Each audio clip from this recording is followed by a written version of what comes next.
Hi everyone! Good evening! I'm back! It's your Mama Sam dito sa Sam Sam TV. Kamusta naman kayo mga amigo, amiga, kumare at kumpare? Sana lahat kayo ay okay na okay ngayong araw na to. Syempre ko ako naman ang tatanungin nyo, fresh overload pa rin ang Mama Sam ninyo. So yun. So today, hindi naman tayo masyadong busy kasi kaninang umaga wala naman akong ginawa. Naglinis-linis lang ako.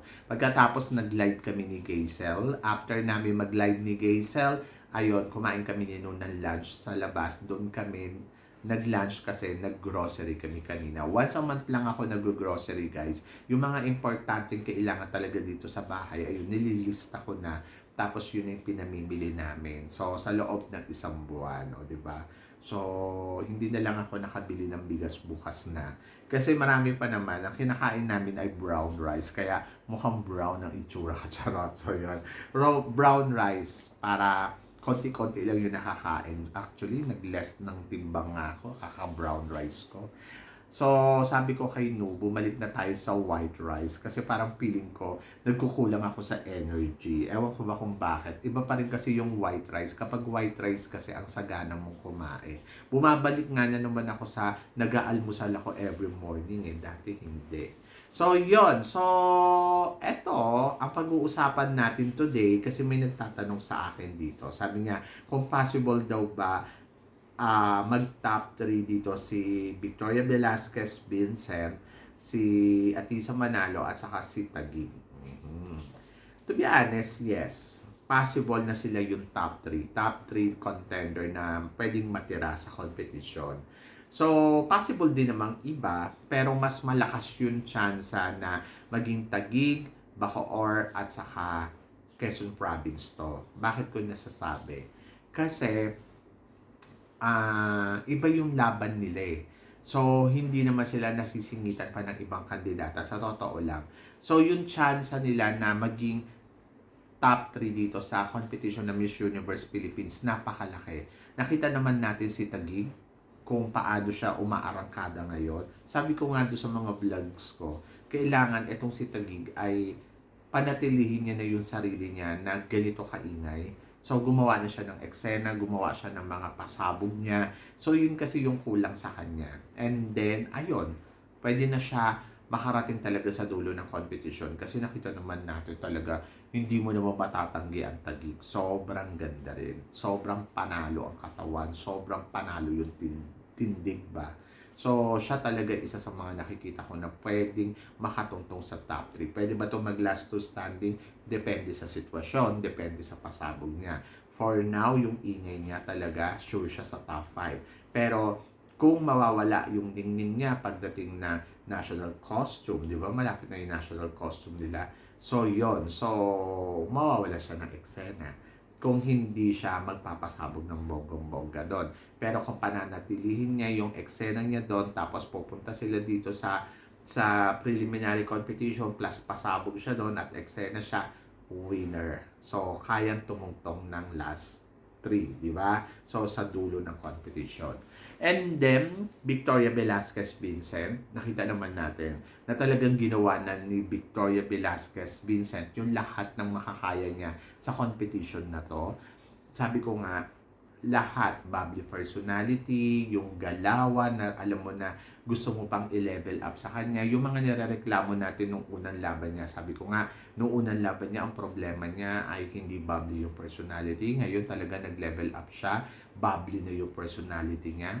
At yung sabi natin na nakukulangan tayo sa eksena niya. At ngayon nakikita natin na talaga namang umaarangkada. So possible talaga si Victoria Velasquez Vincent dito mag-last to standing sa competition.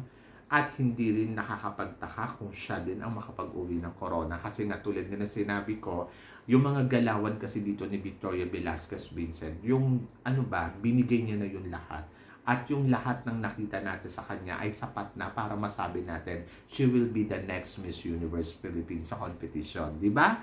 Pero nandoon pa rin tayo sa, ano nga ba, ang destiny dito ni Victoria Velasquez Vincent, sa kanya nga ba talaga ang corona o mapupunta sa iba. So, yun yung hindi natin alam. But, wait pa tayo ng mga pasabong eksena na gagawin niya sa mga susunod na laban. And then, tignan natin kung aabot nga ba ang Victoria Velasquez Vincent doon sa Corona, di ba? So, yun. So, sabi ko, destiny na lang talaga eh. So, ang kailangan lang ni Victoria Velasquez is pray para maging ano na talaga, yung kumbaga parang answer prayers ba to o hindi. So, yun yung alamin natin in the future. And then, next is, of course, Atisa Manalo. Nakikita naman natin yung galawan ni Atisa Manalo ay very consistent from the beginning until now. Nakita mo naman, talaga naman hanggang sa dulo ay consistent yung galaw na ipinakita ni Atisa Manalo sa competition.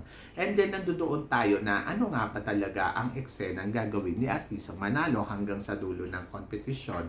So doon tayo mag-aabang kung ito ba ay nakapakda ba talaga kay Atisa Manalo or mapupunta sa iba.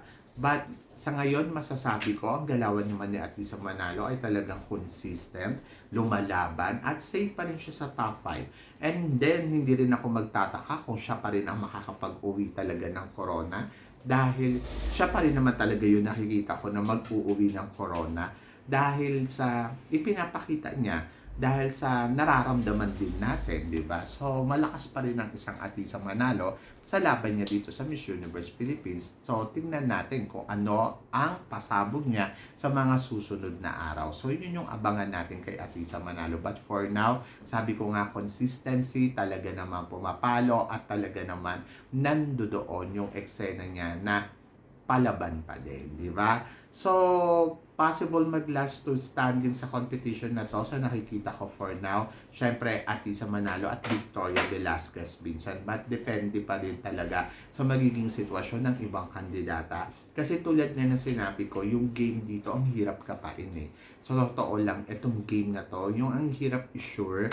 Dati may mga nakikita tayo, nako, ito na yung mananalo, sigurado na tayo dito. Pero ngayon, hindi mo ma-sure kasi yung laro nga nila nagigit-gitan. So, masikip yung top 5 para sa mga kandidata kasi ang dami din naman talagang malakas.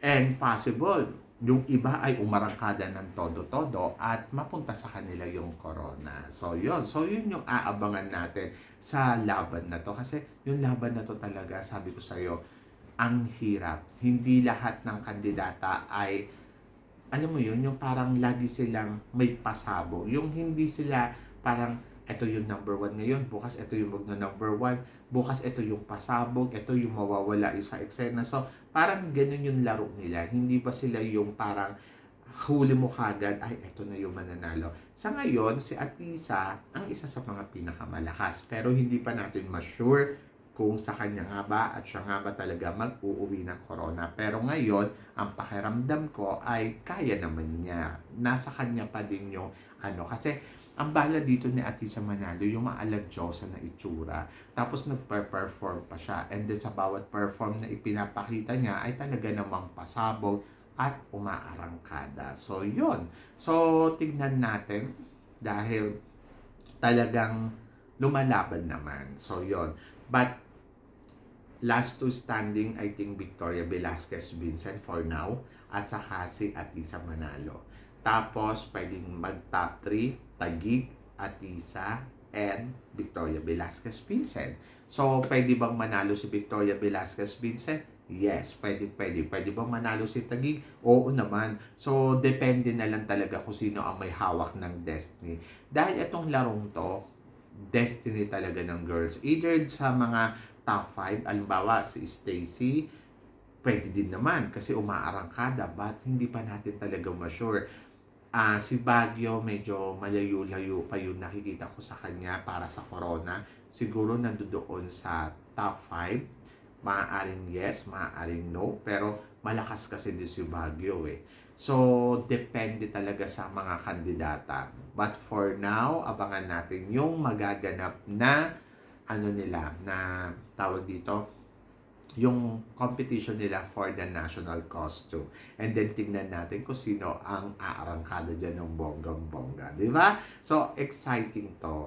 Dahil sa Sultan Kudarat daw gagawin yung kanilang national costume. So, hindi ko alam kung kailan. Parang feeling ko sa susunod na linggo. So, yun yung abangan natin. So, doon magkakaalaman din. After neto, ayun na, preliminary competition na yata, kung hindi ako nagkakamali, kasi papasok na yung May. So, yon prelim na nila. Ay, nako. Tapos, ayun, after ng prelim, papunta na tayo sa corona. O, diba?